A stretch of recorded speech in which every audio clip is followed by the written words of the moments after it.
Come direbbero in un film, Houston abbiamo un problema. Vi siete chiesti di recente perché le RAM che l'anno scorso pagavamo 80 euro, oggi ne costano 200? Oppure console come PlayStation e Xbox non solo non sono scese di prezzo, ma addirittura in alcuni casi sono aumentate rispetto al prezzo di lancio? Beh, posso darvi un suggerimento e c'entra l'intelligenza artificiale, ma tranquilli, non è ancora colpa di Skynet. Ma se siete curiosi di saperne di più, ne parliamo subito dopo la sigla. Forza!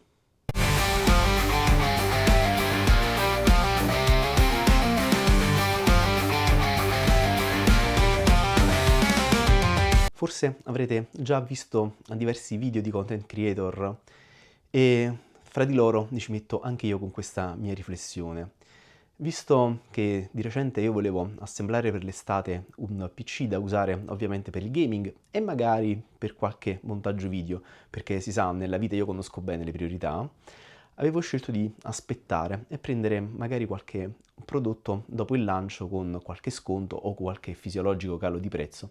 E invece mi sono beccato questa amara sorpresa, perché per chi come me ha iniziato ad avere bisogno di hardware nuovo, si sta notando sempre di più che si sta scatenando una tempesta perfetta, dove l'evoluzione dell'intelligenza artificiale sta già mangiando la produzione di componenti elettronici, letteralmente. Un primo campanello d'allarme lo avevo avuto quando ho letto una notizia che Micron ha deciso di chiudere quella che è la divisione consumer di Crucial, cioè i SSD e le RAM di Crucial, entro febbraio 2026. Perché vendere a noi utenti finali non è poi così redditizio quanto vendere ad esempio alle big tech. Le grandi aziende tech come Google, Microsoft e Amazon, e fra questi c'è anche Meta, stanno investendo miliardi nello sviluppo di modelli di intelligenza artificiale.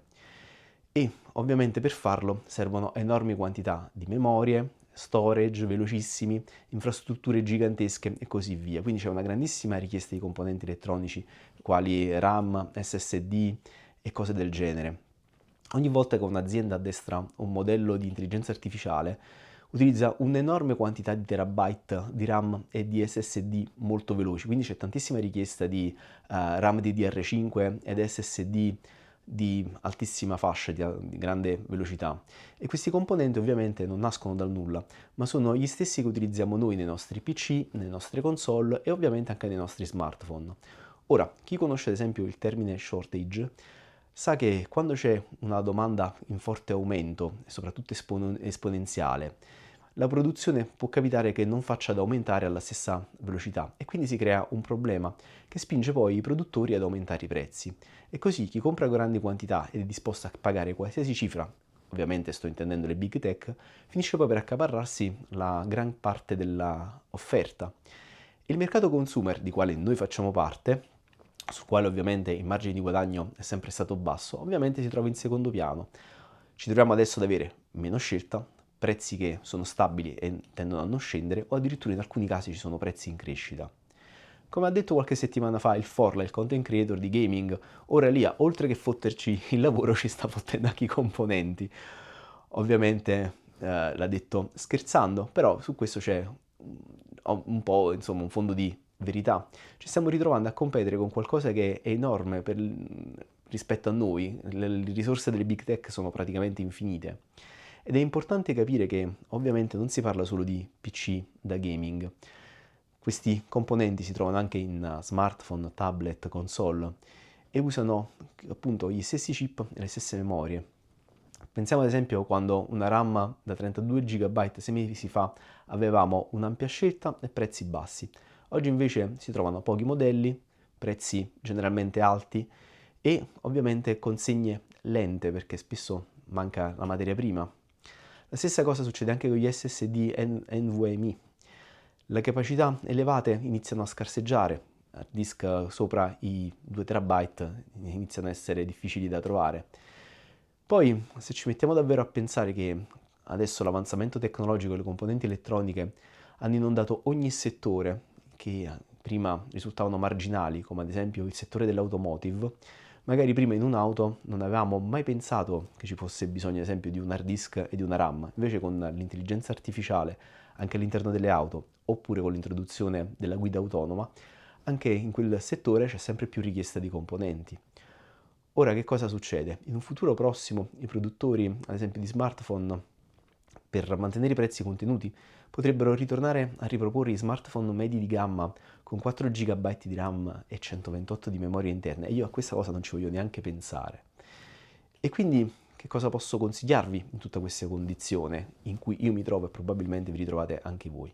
Beh, il primo consiglio che mi viene al momento in mente è quello di cercare di non farsi travolgere da questo fenomeno e valutare con molta calma ogni offerta che ci troviamo davanti. Magari possiamo iniziare ad acquistare prodotti usati o cercare ogni volta le offerte migliori.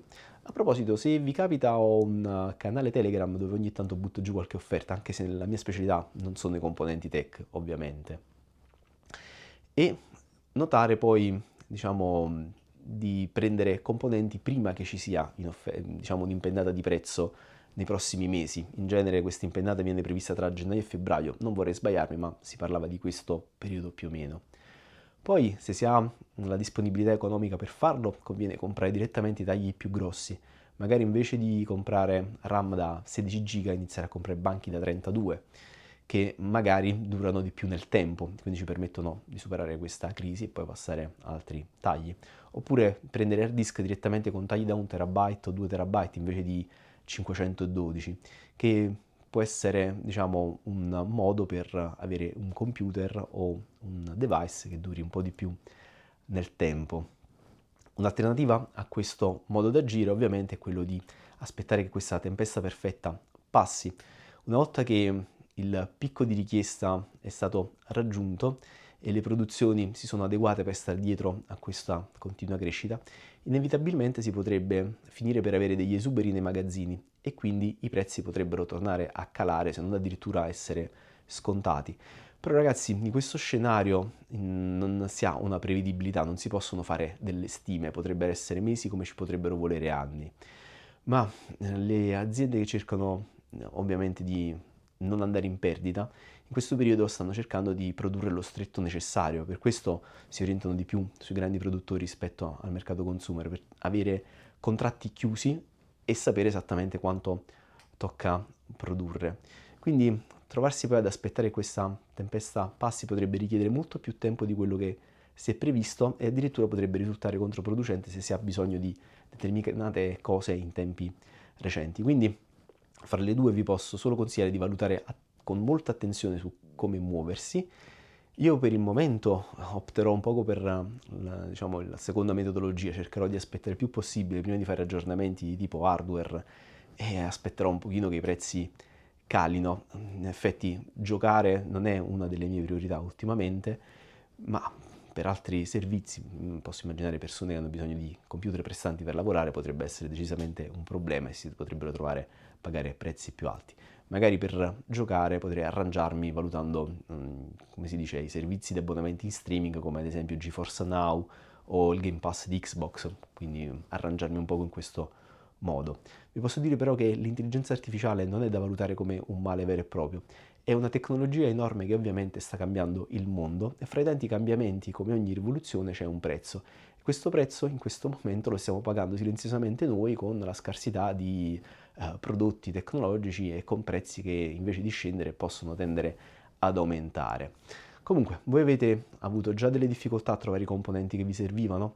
Avete avuto esperienze recenti di prezzi che magari sono saliti o disponibilità che improvvisamente sono calate a zero? Scrivetemelo nei commenti qua sotto così possiamo condividere le nostre esperienze. E se questo video vi è tornato utile o semplicemente ha fatto un po' di compagnia, potete mettere un like, iscrivervi al canale e condividerlo con i vostri amici per dare una mano a far crescere il canale. E come si va, ci vedremo nel prossimo video. See you next!